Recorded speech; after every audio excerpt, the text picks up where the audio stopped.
Cześć! Witajcie na moim kanale Karolowe Sploty. W dzisiejszym filmie chciałabym pokazać Wam, jak wykonać torebkę Oreo, wykorzystując klapę o wymiarach 20 cm na 18 cm. Wiem, że na wielu grupach na Facebooku było mnóstwo pytań o tutorial właśnie z wykorzystaniem tej klapy oraz tego modelu torebki. Dlatego przychodzę dzisiaj do Was z tym filmem i mam nadzieję, że będzie pomocny. Film powstał przy współpracy ze sklepem internetowym Crochet. Zachęcam gorąco do zakupów w tym sklepie. Znajdziecie tam mnóstwo pięknych klap, kolorowych, foliowanych, ale także tłoczonych. Są to wersje limitowane, także kto pierwszy, ten lepszy. Znajdziecie tam również wiele pięknych kolorów sznurków, pasków do torebki, ale także wiele innych akcesorii. Link do sklepu znajduje się w opisie mojego kanału.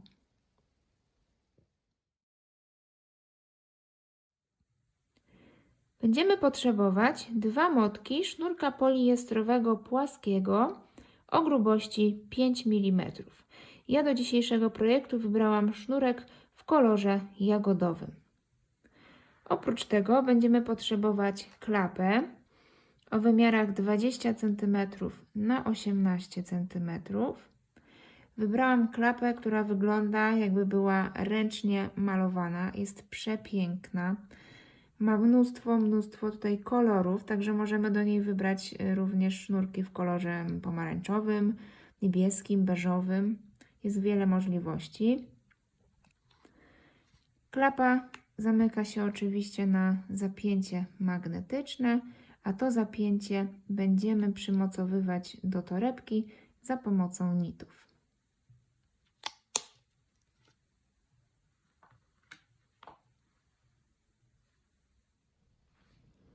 Będziemy także potrzebować 2 szydełka, jedno w rozmiarze 5 mm, drugie trochę mniejsze, może być w rozmiarze 3 mm, 2 kółka otwierane o średnicy wewnętrznej 4 cm,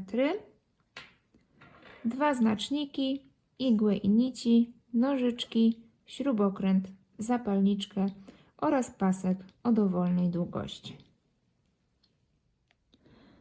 Naszą torebkę musimy rozpocząć od wykonania 2 kółek.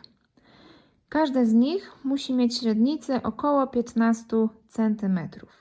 Natomiast koło musimy zacząć od zrobienia magicznego kółka. Kto jeszcze nie wie, jak takie magiczne kółko wykonać lub ma z nim kłopot, to zapraszam do zerknięcia na moim kanale do serii tutoriali o podstawach szydełkowania. Tam w jednym z filmów dokładnie tłumaczę, jak takie magiczne kółko wykonać. Ja moje magiczne kółeczko rozpoczynam od owinięcia sznurka wokół 2 palców, środkowego i serdecznego. Przytrzymuję końcówkę sznurka małym palcem. Sznurek, który wychodzi mi od motka, dodaję do pozostałych sznurków i przytrzymuję kciukiem. Następnie wbijam szydełko pod te 2 sznurki, którymi owijam moje palce. Pobieram sznurek roboczy od tyłu, przeciągam przez te 2 sznurki i znowu pobieram sznurek i robię oczko łańcuszka. Wyciągam sobie moje palce z tego magicznego kółka. Będę go teraz tutaj przytrzymywać palcem środkowym i kciukiem. I musimy teraz wykonać w naszym magicznym kółku 6 półsłupków, więc wbijam się szydełkiem w sam środek tego magicznego kółka. Pobieram nitkę, przeciągam i przeciągam. I ten pierwszy półsłupek zaznaczę sobie znacznikiem, żebym wiedziała, że jest to początek mojego okrążenia. Następnie wykonuję jeszcze 5 półsłupków.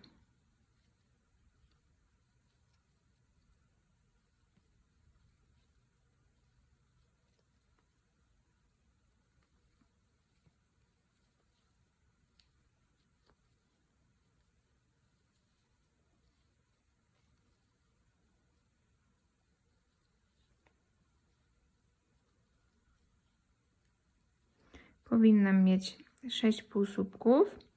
Pierwszy, drugi, trzeci, czwarty, piąty, szósty. Zgadza się. Więc będę teraz zamykać moje magiczne kółko. Tutaj mam 2 sznurki przedni i ten z tyłu. Biorę ten tylny, zaciskam bardzo mocno z całych sił. I teraz biorę końcówkę sznurka i również z całych sił mocno, mocno, mocno zaciskam. Gotowe. Teraz polecam wziąć jakieś mniejsze szydełko, bo będziemy wbijać się między 2 nóżki półsłupka i na początku tutaj będzie bardzo ciasno. Ja teraz przez chwilę będę używać szydełka o rozmiarze 3 mm. Wyciągam sobie ten znacznik na chwilkę i uwaga, będziemy teraz robić ściek tkany, czyli będziemy wbijać się w półsłupki, w jego 2 nóżki, pomiędzy 2 nóżki. Na pewno wiecie, że każdy półsłupek ma 2 nóżki, które tworzą literkę V i my będziemy się wbijać pomiędzy te 2 nóżki, tutaj. I uwaga, nasze szydełko po drugiej stronie musi również wyjść między 2 nóżkami i pod tą poprzeczną pętelką, którą tutaj mamy, tak? Czyli jak się tutaj wbije pomiędzy 2 nóżki, to moje szydełko z tyłu musi też wyjść między 2 nóżkami, w ten sposób. No to spróbujmy zrobić pierwszy półsłupek ściegiem tkanym. Wbijam się pomiędzy 2 nóżki. Jeszcze raz pokażę. Tutaj jest mój półsłupek i wbijam się pomiędzy jego 2 nóżki i wychodzę z tyłu szydełkiem również między 2 nóżkami.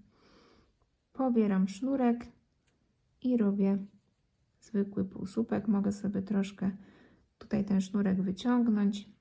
Robię pierwszy półsłupek i zaznaczam oczywiście znacznikiem. Tutaj jak jest mniejsze szydełko, to musicie uważać, żeby ten sznurek tutaj nam nie wypadał z tego haczyka. Ok.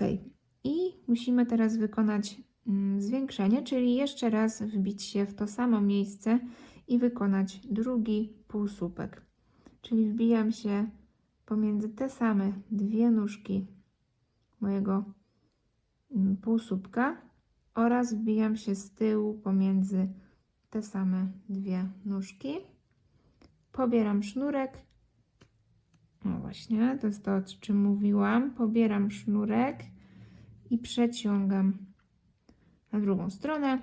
Wykonuję drugi półsłupek. I teraz uwaga, w każdym naszym półsłupku musimy wykonać po 2 półsłupki, czyli robimy tak zwane zwiększenia. I na końcu tego rzędu powinno nam wyjść 12 półsłupków. Czyli szukam tutaj nóżek kolejnego półsłupka. Właśnie tu jest ciasno, ale spróbuję Wam to pokazać. Tutaj mam 2 nóżki kolejnego półsłupka i wbijam się pomiędzy te 2 nóżki. I wychodzę z tyłu również pomiędzy 2 nóżkami pod poprzeczną pętelką. Pobieram sznurek i robię półsłupek.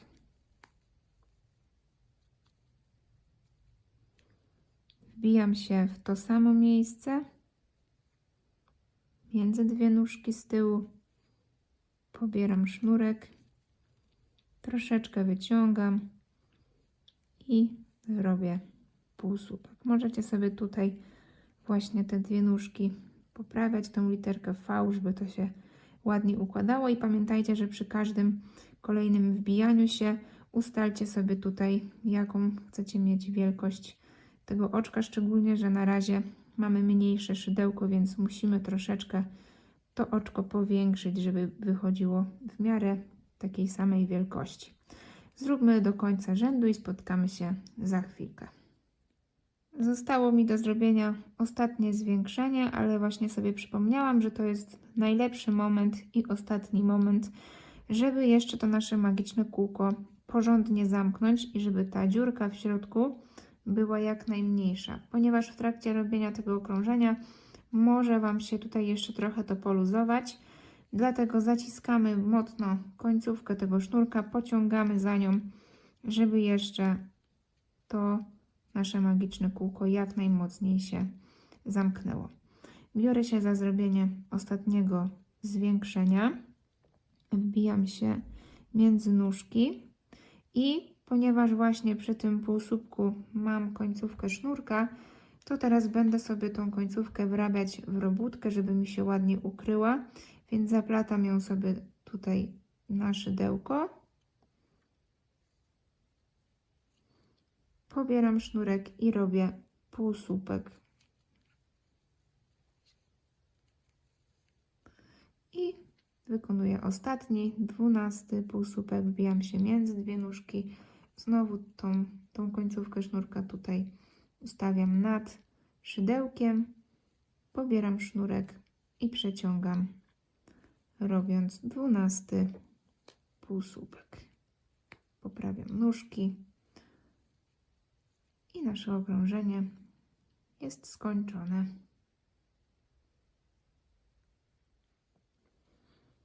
Kolejne, trzecie okrążenie będę nadal wykonywać szydełkiem 3 mm, ponieważ ja te moje półsłupki robię dosyć ciasno, ale jeśli Wy robicie je luźniej, to śmiało możecie już wrócić do większego szydełka.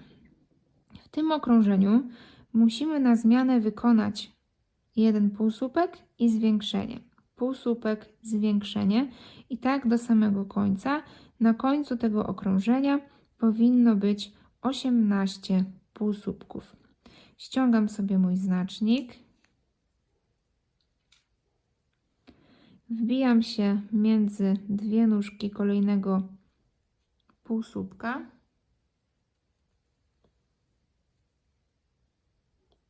O, tutaj w to miejsce. Po drugiej stronie również jestem pomiędzy dwiema nóżkami. Oczywiście wrabiam sobie końcówkę sznurka nadal w moją robótkę i robię pierwszy półsłupek w tym okrążeniu. Zaznaczam oczywiście znacznikiem. W kolejnym półsłupku może już widzicie, że te dwie nóżki każdego kolejnego półsłupka są blisko tutaj tego połączenia dwóch oczek. Pod tym połączeniem są nasze nóżki kolejnego półsłupka, więc tutaj się za każdym razem wbijamy. I teraz wykonuję zwiększenie, czyli pierwszy półsłupek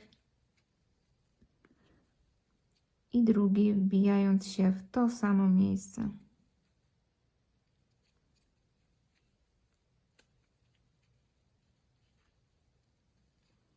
W kolejnym, trzecim półsłupku z wcześniejszego okrążenia robię jeden pojedynczy półsłupek.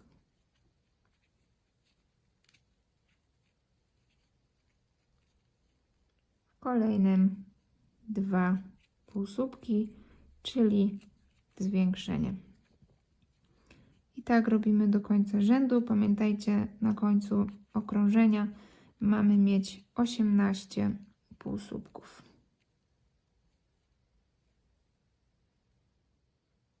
Zostało mi zrobienie ostatniego zwiększenia, ale ponieważ tutaj moja końcówka sznurka już jest bardzo mała, to będę chciała ją już całkowicie ukryć w tej robótce i przypalić sznurkiem, zabezpieczyć ją po prostu, żeby się tutaj nic nie rozpruło. Od razu tą końcówkę możemy sobie przyciąć, dlatego że zawsze ten sznurek tutaj na początku i na końcu motka jest zabezpieczony, żeby się nic nie rozpruło, więc na razie tylko przycinam. Następnie zrobię sobie najpierw pierwszy półsłupek z mojego zwiększenia.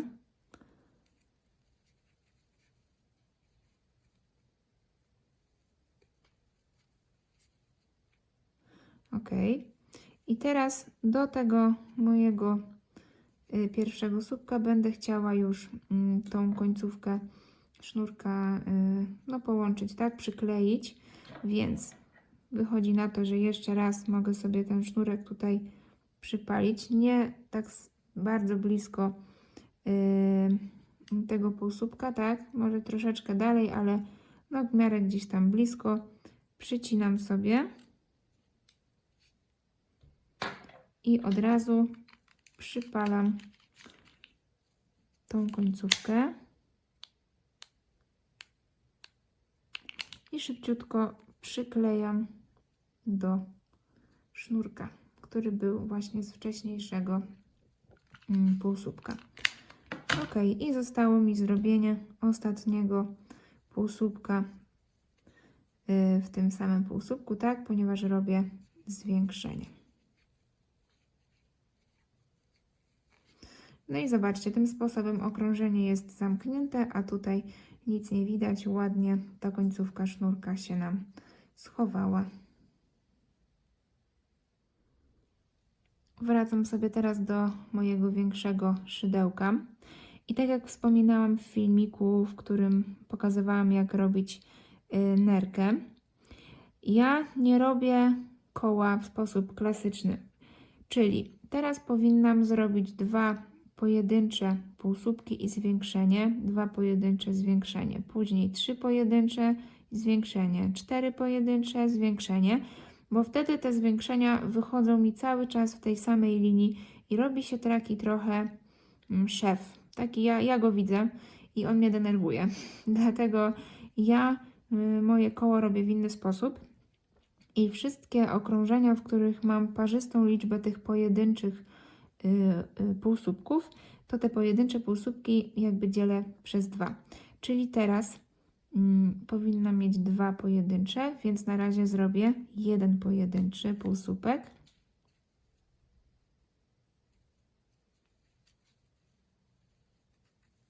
Zaznaczam sobie go oczywiście znacznikiem. I teraz zrobię zwiększenie, czyli 2 półsłupki w jednym półsłupku. Teraz będę robić już normalnie, czyli 2 pojedyncze półsłupki.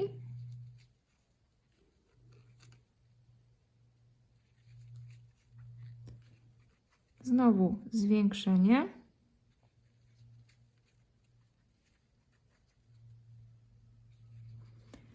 I znowu 2 pojedyncze półsłupki. I tak naprawdę w ten sposób będę robić do końca rzędu, z tym, że, przepraszam, do końca okrążenia, z tym, że tutaj w przedostatnim półsłupku wyjdzie mi właśnie zwiększenie i zostanie pojedynczy półsłupek, który razem z tym pierwszym półsłupkiem z tego okrążenia tworzą nam tą parkę 2 pojedynczych półsłupków. Dzięki tej metodzie te zwiększenia w każdym kolejnym okrążeniu są troszeczkę w innych miejscach i po prostu się ukrywają. Nie widać potem tego szwu. Po prostu go nie ma, tego szwu tak naprawdę. Więc to jest moja metoda. Jeśli tą metodą chcecie robić koło, to zachęcam. A jeśli to jest dla Was zbyt skomplikowane, to róbcie klasycznie, czyli zacznijcie od 2 pojedynczych półsłupków i zwiększenia. Tak, w kolejnym rzędzie będziemy robić 3 pojedyncze półsłupki, zwiększenie. Wtedy w kolejnym zróbcie 4 pojedyncze i zwiększenie. A jeśli nie chcecie robić w sposób klasyczny, tylko tak jak ja, to zostańcie dalej ze mną. Pokażę, jak wykonać kolejne okrążenia. I jestem właśnie pod koniec tego okrążenia. Zostały mi tutaj 2 półsłupki, w które powinnam się wbić. Ponieważ tu zrobiłam 2 pojedyncze, więc teraz muszę zrobić zwiększenie, więc w tym przedostatnim półsłupku robię 2 półsłupki. Pierwszy i drugi.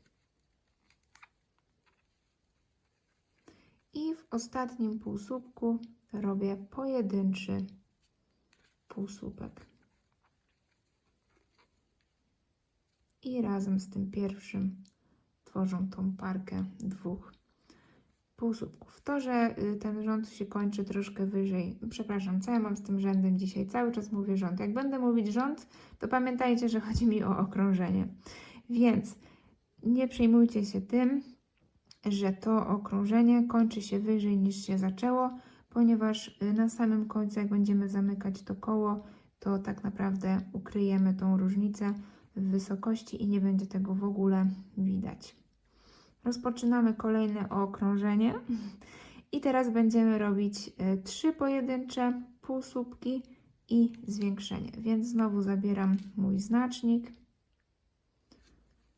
wbijam się pod pierwsze, między nóżki pierwszego półsłupka, tak, i robię półsłupek, zaznaczam go, robię kolejny półsłupek, już drugi, trzeci pojedynczy w kolejnym półsłupku i zwiększenie.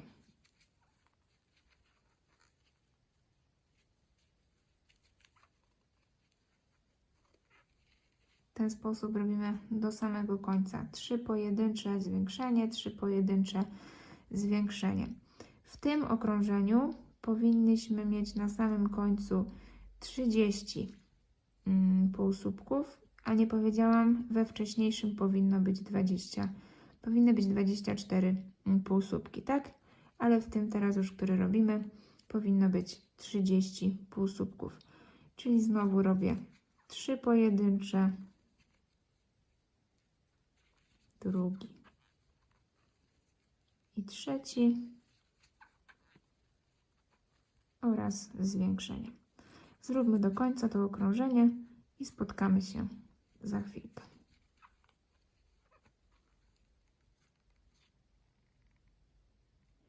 W kolejnym, 6. już okrążeniu musimy wykonać 4 pojedyncze półsłupki oraz zwiększenie i powtórzyć to oczywiście 6 razy.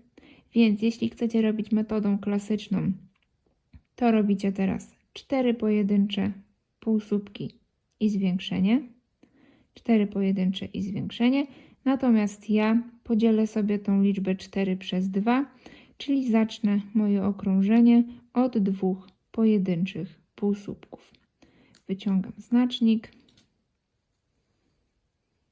robię 2 pojedyncze półsłupki i oczywiście w ten pierwszy półsłupek wbijam znacznik, drugi pojedynczy, robię zwiększenie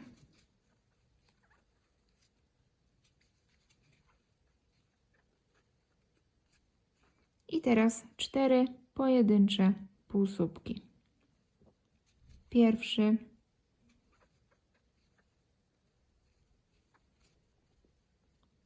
drugi, trzeci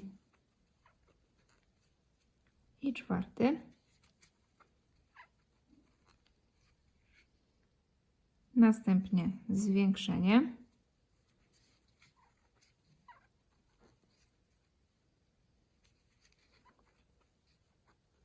I znowu 4 pojedyncze półsłupki.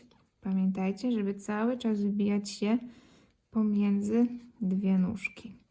Możecie sobie za każdym razem podglądać, czy na pewno wbiłyście się między dwie nóżki. Ok, tak żeby za każdym razem o tym pamiętać, to jest bardzo ważne. Zrobiłam 4 pojedyncze półsłupki, więc znowu robię zwiększenie. I teraz na samym końcu tego okrążenia, w trzecim półsłupku od końca, tu zrobimy zwiększenie i tutaj zostaną 2 pojedyncze półsłupki i razem z tymi pierwszymi dwoma stworzą nam, tak, te 4 pojedyncze półsłupki. Zróbmy do samego końca, spotkamy się za chwilkę. Okrążenie 6 powinno składać się z 36 półsłupków, a teraz rozpoczynamy okrążenie 7 i mamy bardzo prostą sprawę. Musimy wykonać 5 pojedynczych półsłupków oraz zwiększenie. I tak powtórzyć to 6 razy. Na końcu tego okrążenia powinny być 42 półsłupki. Zrobiłam pierwszy półsłupek, oczywiście zaznaczam go znacznikiem. Wykonuję drugi, trzeci,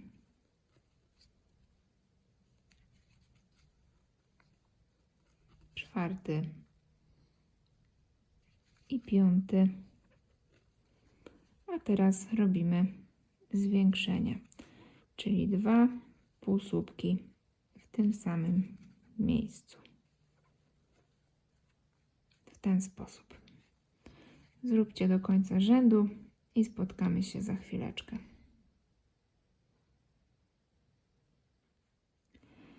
Ponieważ moje koło na tym etapie ma średnicę około 12,5, no może 13 cm, to ja na pewno zrobię jeszcze jedno okrążenie, może 2, zobaczę. Ale Wy, jeśli robicie te półsłupki luźniej, to najprawdopodobniej tyle tych okrążeń Wam wystarczy.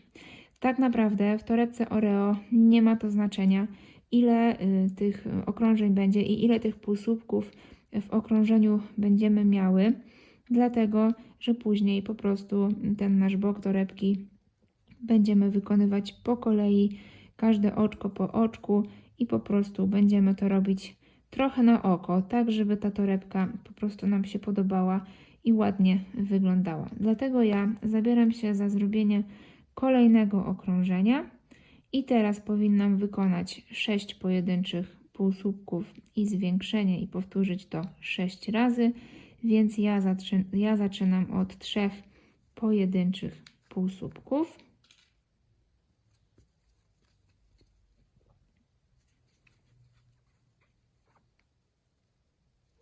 Pierwszy półsłupek zaznaczam oczywiście znacznikiem.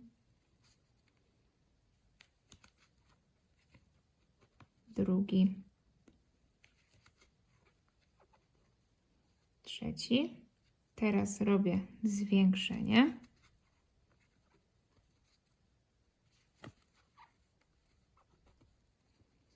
I teraz wykonuję 6 pojedynczych półsłupków. Pierwszy, drugi, trzeci, czwarty, piąty i szósty. Następnie wykonuję zwiększenie.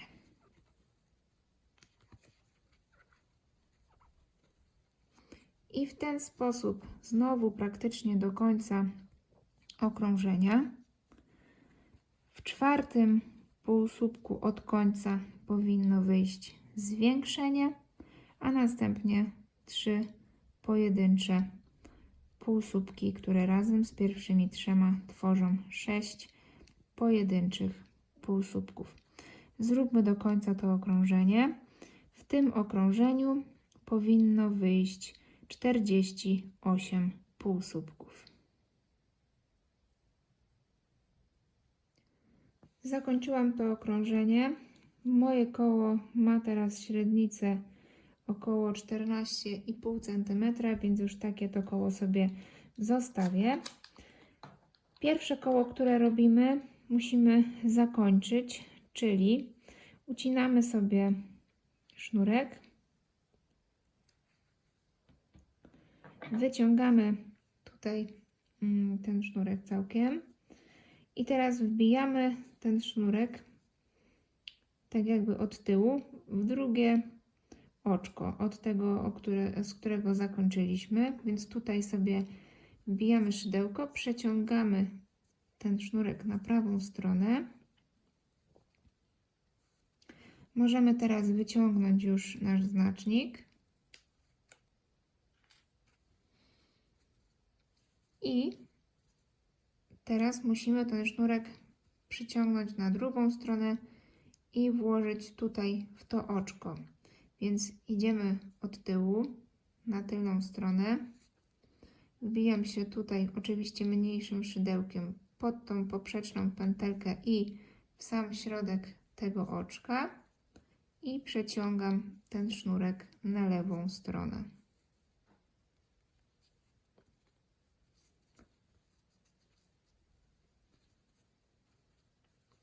W ten sposób. Teraz to koło mi się tutaj ładnie wyrównało. Ok, i teraz musimy schować tą końcówkę sznurka pod półsłupki po prostu z wcześniejszych rzędów. Oczywiście też będzie łatwiej wbić się tym mniejszym szydełkiem. Ja już mam jakieś trzęsące się ręce dzisiaj. Ok, wsadzam sobie tutaj to szydełko. Boże, co ja mówię? Ten sznurek, tak? W tył tych wszystkich półsłupków. I jak będę pewna, że już odpowiednią długość sobie tego sznurka tutaj schowałam, zawsze wolę dać troszkę więcej,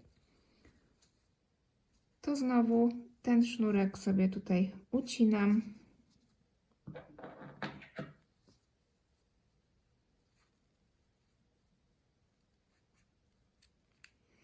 I przypalam końcówkę, przyklejając ją potem szybciutko do sznurka, tak żeby się tutaj schowała. Udało się. Tak wygląda to koło. To, że może robi się trochę niekształtne momentami, to tym się nie przejmujcie, ale zobaczcie, jest ładne koło. Musimy teraz zrobić drugie takie koło, dokładnie w ten sam sposób, tylko uwaga, jak skończycie to koło, to nie zakańczajcie go, ponieważ po prostu z tego drugiego koła będziemy od razu robić bok tej torebki. Spotykamy się za chwilkę. I jeszcze taka mała wskazówka, zanim zaczniecie robić drugie koło. Zobaczcie, mi zostało jeszcze tyle z pierwszego motka, więc ja z tego samego motka zacznę robić to drugie koło. Pamiętajcie, żeby tą końcówkę sznurka sobie tutaj przypalić, żeby nam się nic nie pruło w ten sposób. I teraz możecie zacząć robić drugie koło. Zrobiłam drugie koło i tak jak wspominałam, nie zakończamy tego koła, ponieważ teraz od razu będziemy robić łańcuszek, który później przymocujemy do drugiego koła. Więc ja teraz zrobię 21 oczek łańcuszka.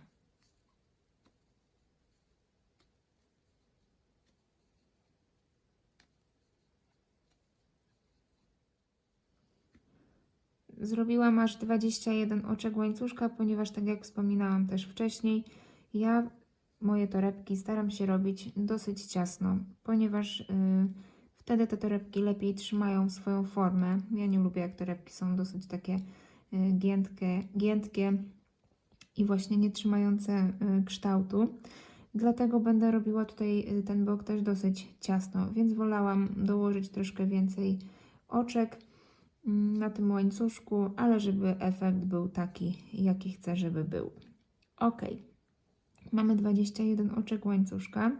Bierzemy sobie nasze drugie koło i szukamy tego miejsca, w którym zakończaliśmy to koło. Pamiętacie? I wbijaliśmy tutaj sznurek pod te oczka, żeby tutaj wyszedł nam taki udawane oczko, tak? I mamy tutaj taką dodatkową pętelkę, która nam się pojawiła i oczko. I teraz wbijam szydełko właśnie pod tą pętelkę i pod całe oczko i dołączam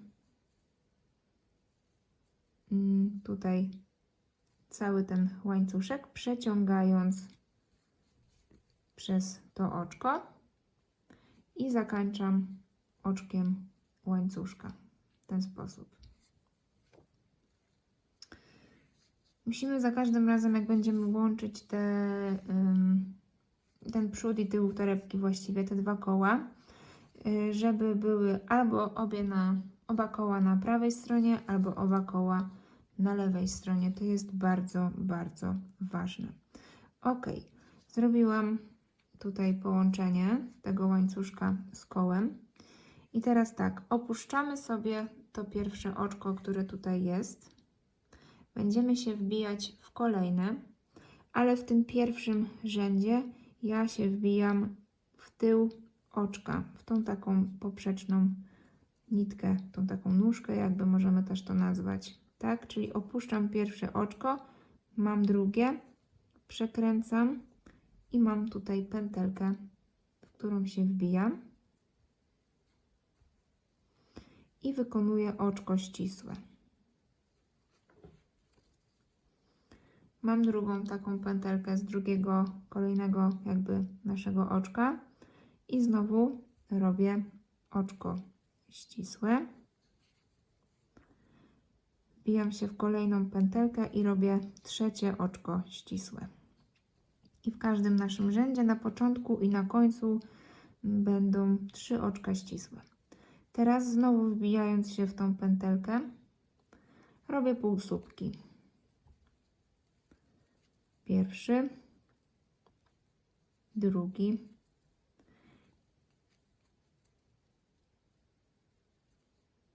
trzeci i tak naprawdę musimy zrobić teraz 14 półsłupków. Na razie wbijamy się właśnie w te tylne jakby nóżki, ale w każdym następnym rzędzie będziemy już robić troszkę inaczej. Tylko ten pierwszy rząd jest taki, a to dlatego, żeby na górze tej torebki wyszedł nam ładny tutaj łańcuszek. Dlatego ja to tak robię. Gdybym od razu wbijała się w tą tylną nóżkę oczka, to po prostu na górze później tutaj byłaby widoczna tylko jedna nitka. Ok, nie wiem ile już tych półsłupków mam, bo ich nie liczę, ponieważ mówię do Was cały czas, ale muszę zrobić tak, żeby 3 ostatnie te tylne pętelki były wolne. Jeszcze jedna. Ok, zostały mi 3 oczka łańcuszka i 3 tylne pętelki. Ta ostatnia jest dosyć duża. I w te 3 ostatnie pętelki znowu robię oczka ścisłe. Pierwsze, drugie i trzecie. Pierwszy rząd mamy gotowy. Musimy sobie teraz połączyć ten pierwszy rząd z naszym kołem. Obydwa koła powinny być teraz prawą stroną w naszą stronę, to jest bardzo ważne. Wyciągam sobie na razie ten znacznik i przekładam w jakiekolwiek inne oczko w tym kole po prawej stronie, ponieważ teraz moja robótka będzie szła tutaj w tą stronę, tak? Więc żeby mi ten znacznik nie przeszkadzał, ale jest mi on potrzebny, ponieważ zawsze jak będę widziała koło ze znacznikiem, to wiem, że będę się wbijała w to koło od przodu. Możecie też drugim znacznikiem zaznaczyć sobie ten łańcuszek nasz jakby początkowy, czyli górę naszej torebki. Ona jest teraz też po naszej prawej stronie, więc w którekolwiek oczko wbijamy sobie znacznik i wiemy już, że w ten rząd się nie wbijamy. Ok. Połączmy sobie teraz ten nasz pierwszy rząd razem z kołem. Jeżeli mamy koło ze znacznikiem, to już wiemy, że wbijamy się od przodu, czyli wbijam szydełko pod oczko, pod 2 nitki, pobieram sznurek, przeciągam przez to oczko i przeciągam przez oczko na szydełku, robiąc oczko ścisłe. Następnie robię jedno oczko łańcuszka na obrót, obracam moją robótkę i teraz 2 moje koła powinny być na lewej stronie. Tak jak wcześniej wspominałam, każdy rząd rozpoczynamy i kończymy od 3 oczek ścisłych, więc zaczynamy od pierwszego oczka ścisłego, ale wbijamy się tylko i wyłącznie w tylną nitkę każdego oczka już teraz. Ok, pierwsze oczko ścisłe gotowe, tak. Idę do drugiego oczka, wbijam się w tylną nitkę i wykonuję oczko ścisłe. Wbijam się pod tylną nitkę trzeciego oczka, pobieram sznurek, przeciągam przez tą nitkę i przeciągam przez oczko, tworząc oczko ścisłe. Następnie, również wbijając się w tylne nitki, robimy 14 półsłupków.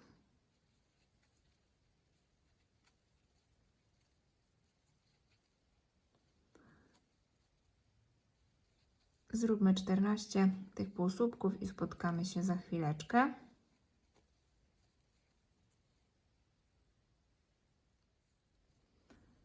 Zrobiłam 14 półsłupków.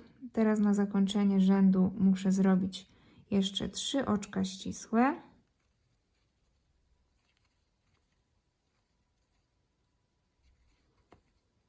A następnie, ponieważ nie mamy w tym kole znacznika, będziemy się wbijać od tyłu i musimy pamiętać, żeby teraz to nasze koło było na lewej stronie. Lewą stronę rozpoznajemy w ten sposób, że tutaj pod oczkami mamy takie poprzeczne pętelki. Po prawej stronie tego nie ma, tylko są literki V. Więc jesteśmy na lewej stronie. Sznurek roboczy musi być tutaj u nas z przodu. Następnie od tyłu wbijamy się szydełkiem pod oczko. Możemy jeszcze troszkę pociągnąć ten sznurek, żeby ta pętelka na szydełku nie była zbyt duża. Przeciągamy ten sznurek roboczy na drugą stronę i od razu przeciągamy przez tą pętelkę, tworząc oczko ścisłe. Następnie możemy już sobie od razu obrócić tą robótkę i wykonujemy jedno oczko łańcuszka.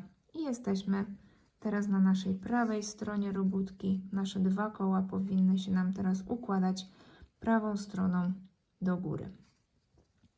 I znowu robimy 3 oczka ścisłe. Tutaj to pierwsze oczko, pamiętajcie, to jest to oczko ścisłe łączące rząd, więc to oczko opuszczamy, tak? Wbijamy się w to oczko pod tylną nitkę. To jest nasze pierwsze oczko ścisłe, zresztą też wyraźnie je tutaj widać. Zobaczcie, tutaj mamy pierwszy półsłupek, ponieważ pod tym półsłupkiem są jeszcze no, takie odwrócone literki V, tak? To jest tył naszego półsłupka. Natomiast tutaj pod tymi 3 oczkami mamy tylko i wyłącznie pętelki poprzeczne, więc wiemy, że to są 3 oczka ścisłe. I wbijamy się w pierwsze to oczko ścisłe pod tylną nitkę i robimy oczko ścisłe, kolejne i kolejne. Jesteśmy na pierwszym półsłupku, więc robimy półsłupek, również wbijając się w tylną nitkę. Zróbcie do końca. Robimy teraz 14 półsłupków, a na końcu w 3 ostatnich oczkach, znowu to nie jest nasze oczko, ta nitka tutaj, bo to jest nasze oczko łańcuszka, więc takie, co było na obrót, tak? Więc tutaj mamy 3 ostatnie oczka, tutaj też to ładnie widać, 3 poprzeczne pętelki, a tutaj już literka V, więc tu już jest nasz półsłupek, a w tych 3 ostatnich oczkach mamy do wykonania 3 oczka ścisłe.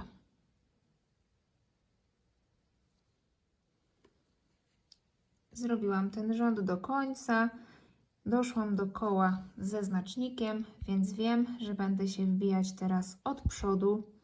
Znowu w kolejne wolne oczko od przodu klasycznie wbijam się pod 2 nitki, pobieram nitkę, przeciągam przez oczko i przeciągam przez oczko na szydełku, tworząc oczko ścisłe. Następnie robię oczko łańcuszka na obrót, odwracam robótkę.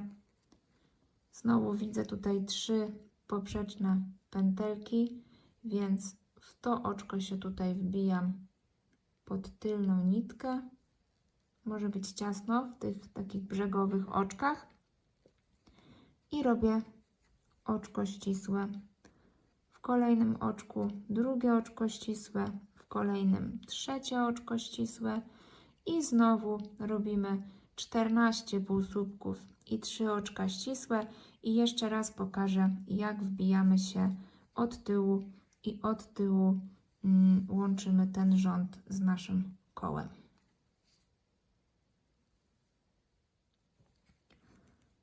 Zrobiłam kolejny rząd. Teraz moje koło mam na lewej stronie. Sznurek roboczy przenoszę sobie na przód tutaj z mojej strony i wbijam się od tyłu pod kolejne wolne oczko pod 2 nitki. Mogę sobie tutaj jeszcze troszeczkę pociągnąć, żeby ta pętelka na szydełku nie była zbyt duża. Następnie przeciągam ten sznurek roboczy na drugą stronę i od razu przeciągam go przez tą pętelkę na szydełku, tworząc oczko ścisłe. Mogę już sobie przekręcić robótkę i robię oczko łańcuszka. I teraz znowu wbijam się w pierwsze oczko ścisłe, w tylną nóżkę i robię oczko ścisłe, kolejne i tak dalej, i tak dalej. 14 półsłupków, 3 oczka ścisłe. Będę na kole ze znacznikiem, więc będę się wbijać od przodu pod kolejne oczko i tak dalej, i tak dalej, i tak dalej. Nasza robótka będzie szła w tym kierunku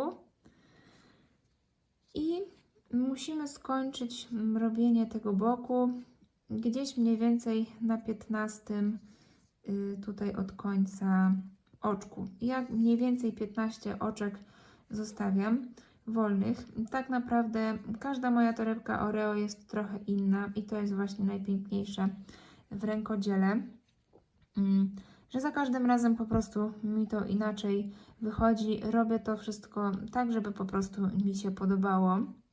Dlatego myślę, że około 15 oczek od końca sobie tutaj zostawię, ale dam Wam znać na pewno, jak już wszystko tutaj przerobię, to dam Wam znać, ile oczek tutaj zostawiłam i na pewno pokażę Wam też, jak łączę ze sobą 2 motki, ponieważ zostało mi z tego jeszcze tylko tyle, albo aż tyle, ale na pewno to mi nie wystarczy na zrobienie całego boku, więc będę musiała rozpocząć drugi motek, więc pokażę Wam, jak te motki ze sobą łączę.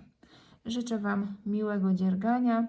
Spotykamy się tutaj pod koniec robótki, a nawet jeszcze wcześniej podczas łączenia 2 motków.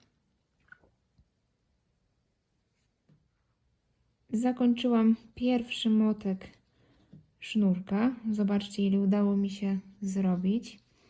Myślę, że zostało mi naprawdę już tylko kilka tych rzędów do zakończenia mojej torebki, ale tak jak obiecywałam, pokażę Wam, jak teraz połączyć 2 motki ze sobą.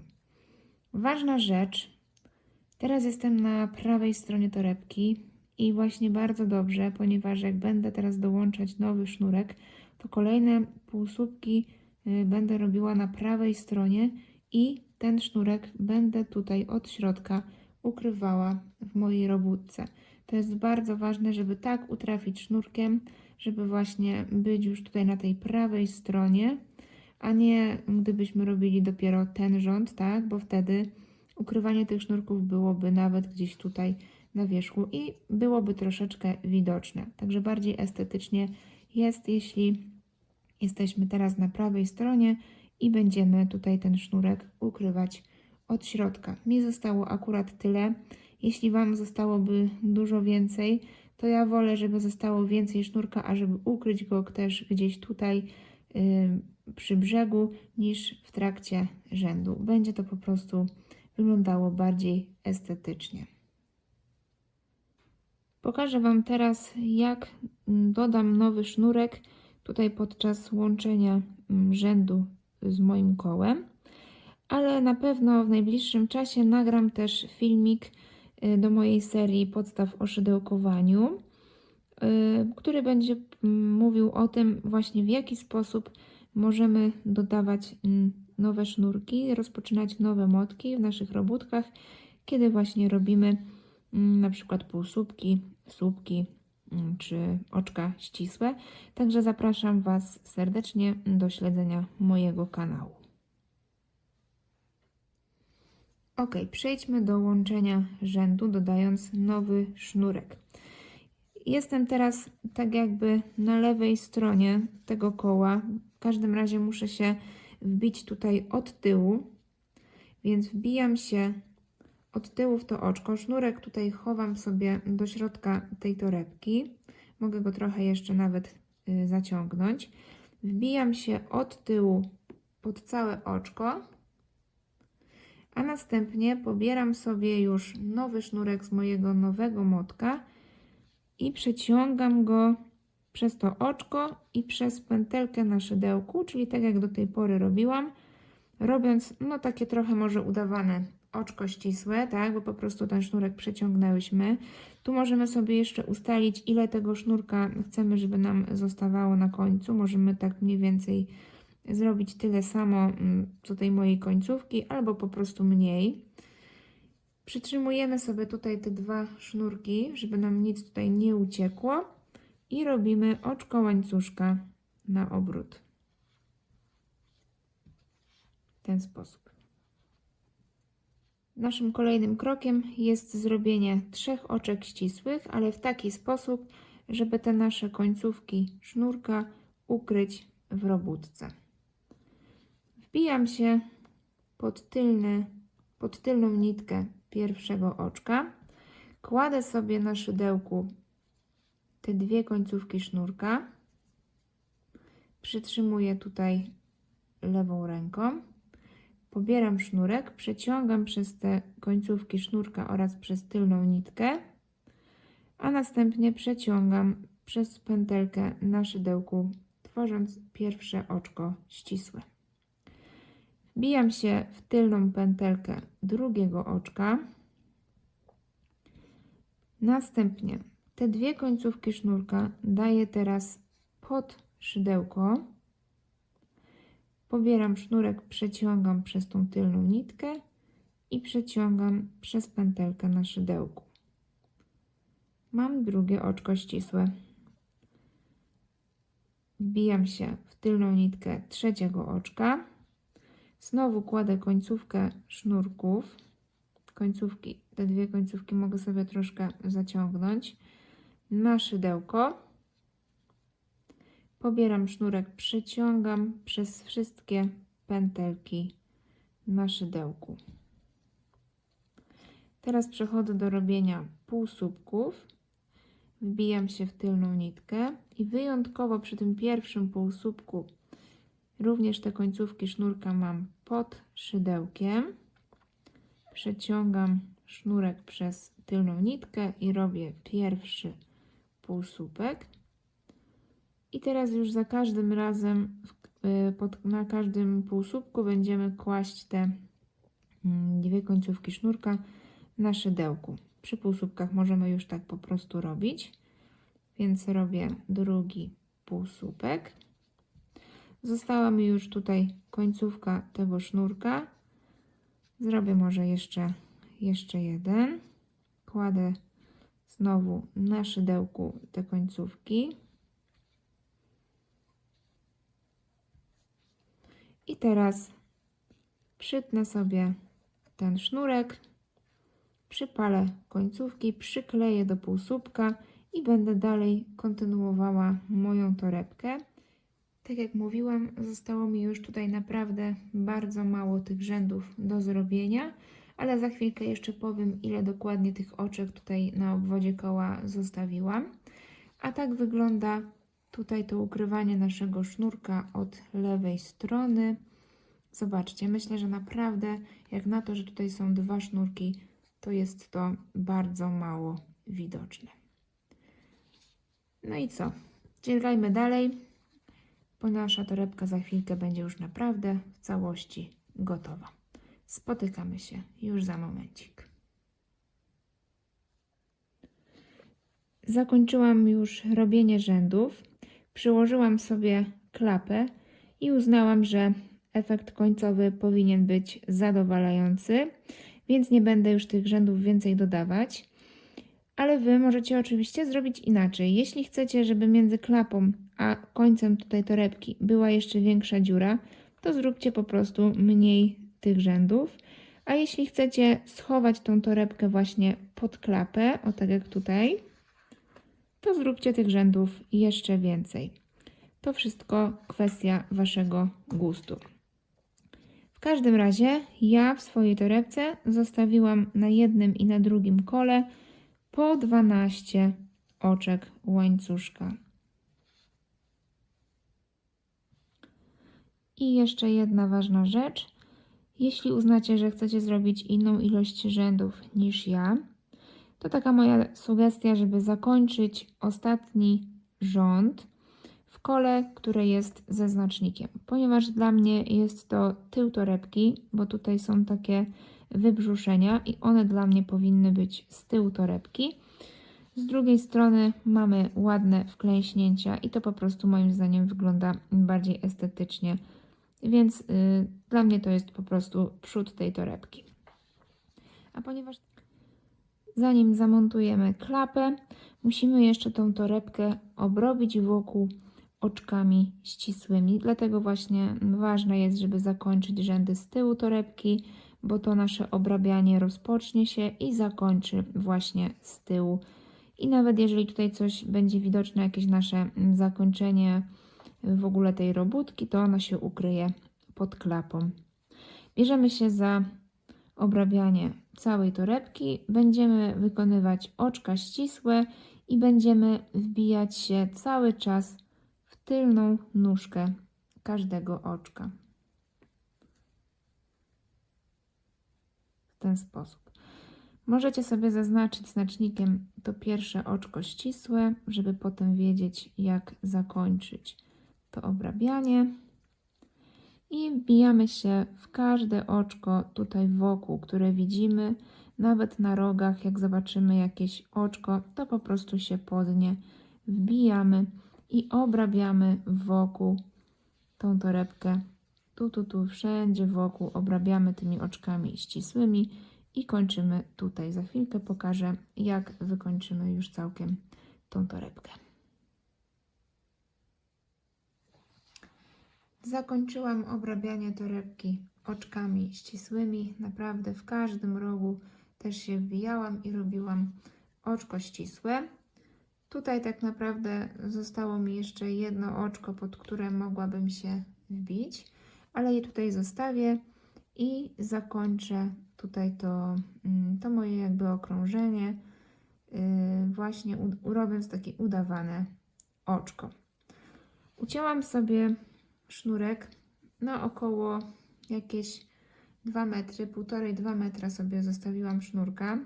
Ucięłam go i przypaliłam końcówkę, żeby go zabezpieczyć, ponieważ jak teraz sobie zakończymy tutaj to obrabianie, to od razu tym sznurkiem będę montować moją klapę. Pokażę Wam, jak to zrobić, żeby praktycznie w ogóle od środka nie było widać, że taka klapa jest przymocowana.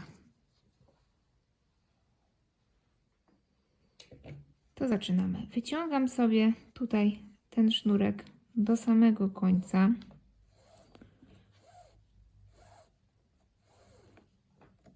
W ten sposób. Teraz wyciągam znacznik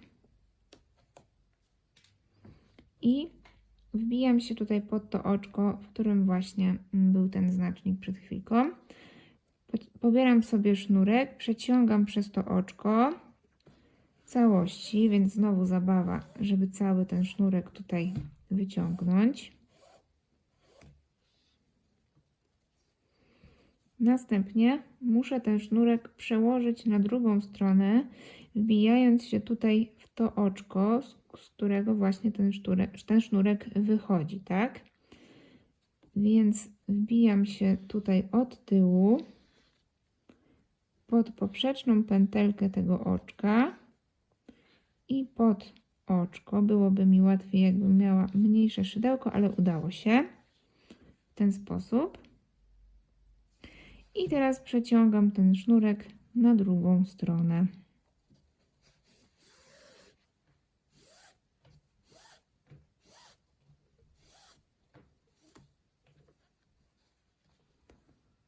No i zobaczcie, teraz już w ogóle nie widać, gdzie jest to miejsce zakończenia naszego okrążenia. Także super, nikt się nie zorientuje i każdy będzie się zachwycał, jak to zrobiliśmy, że nigdzie nie widać żadnego szwu, ani właśnie zakończenia. Przed nami przyszywanie klapy. Musimy na początku ustalić sobie, jak chcemy, żeby ta klapa wyglądała i ustalić sobie z tyłu miejsce wbicia szydełka i wyjścia tego sznurka z tamtej strony. Zaraz to pokażę, tylko na spokojnie sama sobie takie miejsce początkowe znajdę.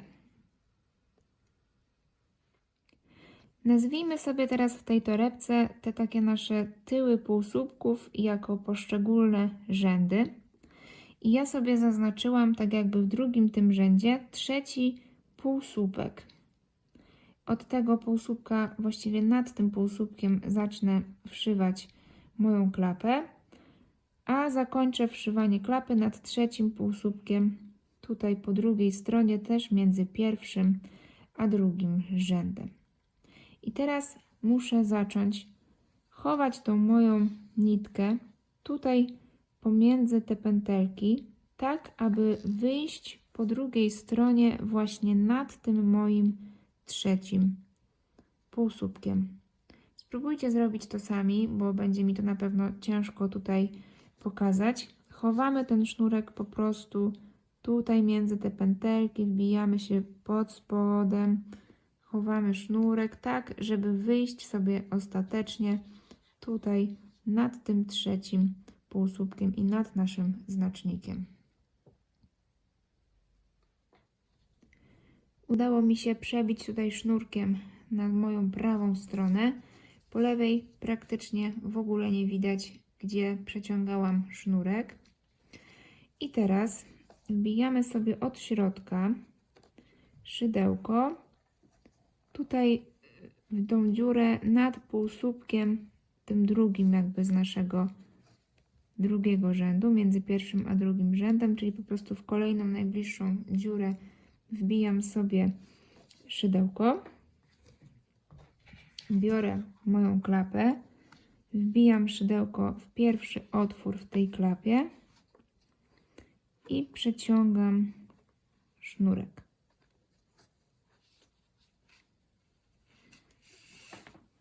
Całkiem na drugą stronę przeciągam ten sznurek.